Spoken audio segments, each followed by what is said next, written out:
Moving on, NATO has formally invited Montenegro to become the 29th member of the alliance. The announcement came on the second day of a NATO summit in Brussels. Montenegro is the first country to join in 6 years, and the country's foreign minister says it is a positive step for the Balkans. Today, we're opening a new chapter for a deeper, closer bond as allies. We are proud of what we have achieved in just 9 years since we joined Partnership for Peace. This is indeed a great day for my country. I believe a well-deserved one. I'm confident this is an equally important moment for the alliance.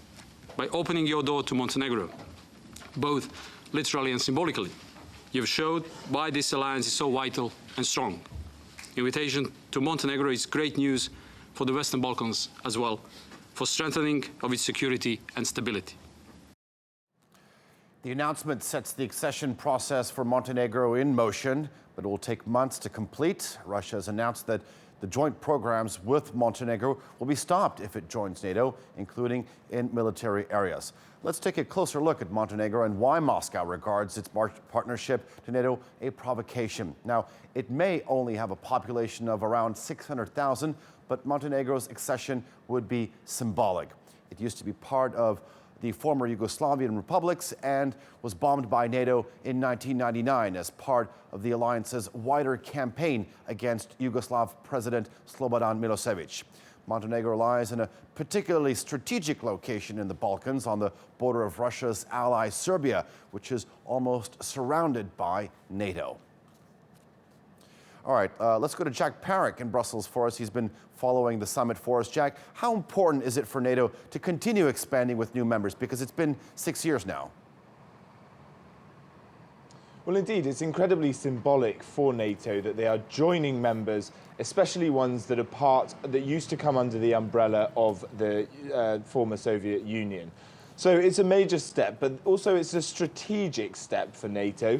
It means that pretty much the entire western coast of the Western Balkans on the Adriatic Sea will be NATO members now, with the exception of a small little part, which is Bosnia and Herzegovina.